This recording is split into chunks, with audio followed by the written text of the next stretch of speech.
tell me I'm pretty, that's when the hunger really hits me. Your little heart goes pitter patter. I want your liver on a platter. Use your finger.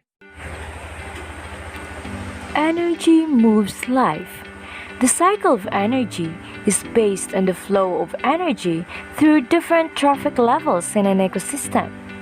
Our ecosystem is maintained by the cycling energy and nutrients obtained from different external sources. At the first trophic level, primary producers use solar energy to produce organic material through photosynthesis. The herbivores at the second trophic level use plants as food, which gives them energy. A large part of this energy is used up for the metabolic functions of these animals, such as breathing, digesting food, supporting growth of tissues, maintaining blood circulation, and body temperature. The carnivores at the next trophic level feed on the herbivores and derive energy for their sustenance and growth. If large predators are present, they represent still higher trophic level and they feed on carnivores to get energy. Thus, the different plants and animal species are linked to one another through food chains. Decomposers, which include bacteria, fungi, molds, worms, and insects, break down waste and dead organisms and return the nutrients to the soil, which is taken up by the producers. Energy is not recycled during decomposition, but it is released. All elements in the earth are recycled time and again. The major elements such as oxygen, carbon, nitrogen, phosphorus, and sulfur are essential ingredients that make up organisms. Learners, let's tackle biogeochemical cycles. Biogeochemical cycles refer to the flow of such chemical elements and compounds between organisms and the physical environment.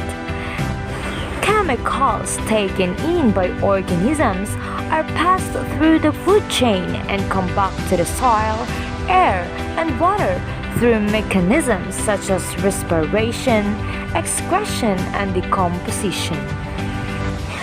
As an element moves through this cycle, it often forms compounds with other elements as a result of metabolic processes in living tissues and of natural reactions in the atmosphere, hydrosphere, or lithosphere.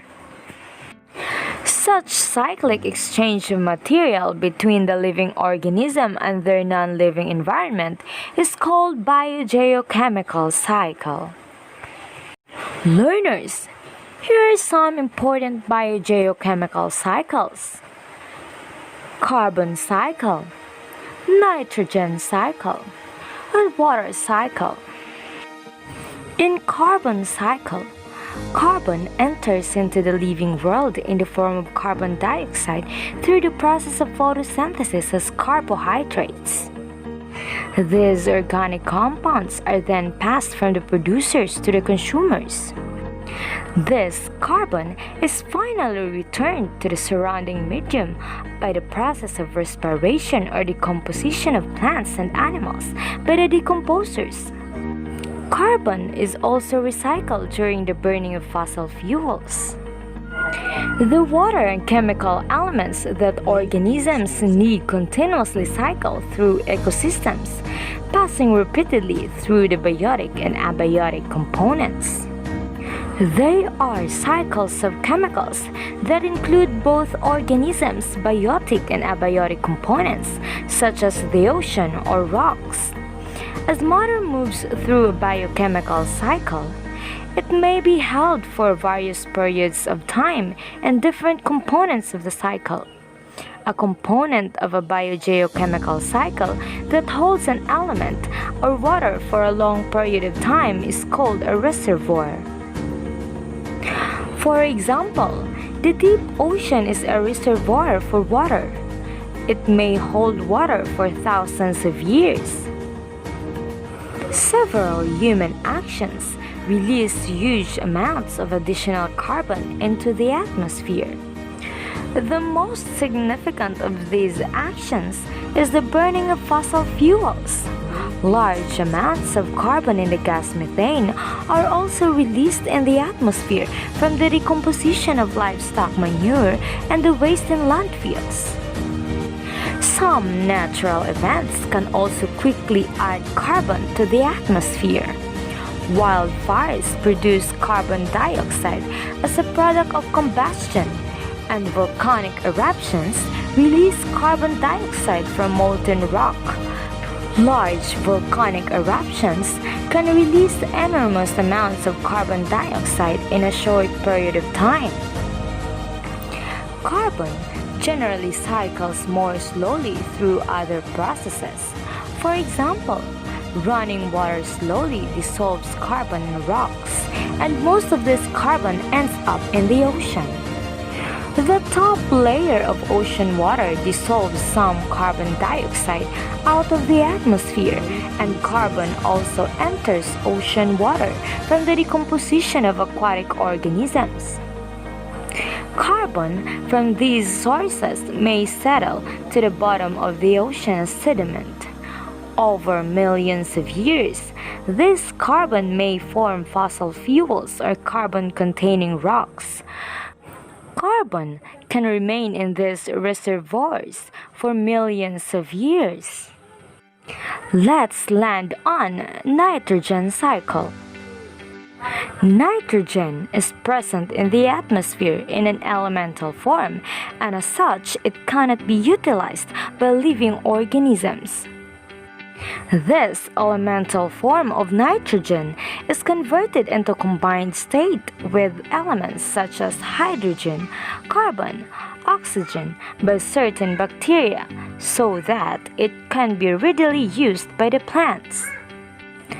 Nitrogen is being continuously expelled into the air by the action of microorganisms, such as denitrifying bacteria, and finally returned to the cycle through the action of lightning and electrification. Nitrogen makes up 78% of Earth's atmosphere. It is also an important element in living things. Nitrogen is needed for proteins, nucleic acids, and many other organic molecules, including chlorophyll, without which plants and other photoautotrophs could not carry out photosynthesis. In addition, the nitrogen cycle is the biogeochemical cycle that recycles nitrogen through the biotic and abiotic components of ecosystems. Let's tackle water cycle. Water is essential to all living things on Earth because virtually all biochemical reactions take place in water. Water can dissolve almost anything, so it also provides an efficient way to transfer substances between and within cells. The water cycle, also known as the hydrological cycle, describes the continuous movement of water on, above, and below Earth's surface. As it cycles, water moves from one exchange pool or reservoir to another. In different parts of the cycle, water exists as liquid, solid, or gas. Therefore, the water cycle includes several physical processes by which water changes state. Learners, here are the movements through the water cycle: evaporation, sublimation, transpiration, condensation, and precipitation. When we say evaporation, it occurs when water on Earth's surface changes to water vapor. When the sun heats water, it gives water molecules enough energy to escape into the atmosphere. Sublimation occurs when ice and snow change directly to water vapor without first melting to form liquid water. Sublimation occurs because of the heat from the sun. And Another movement in water cycle is condensation. It is the process in which water vapor changes to liquid water, forming water droplets. If enough water droplets are present, they may form a visible cloud. If the droplets become large enough, they fall to earth because of gravity as precipitation, such as rain, snow, sleet, or hail. Transpiration occurs when plants release water vapor through leaf pores called stomata. Plants take up more water through their roots than they need for photosynthesis and other processes. Much of this exists, water is given off via transpiration. What falls on land may flow over the surface of the ground. This water is called runoff, and it may eventually flow into a body of water. Some of the precipitation that falls on land may soak into the ground and become groundwater. Groundwater may seep out of the ground at a spring or into a body of water, such as a lake and the ocean.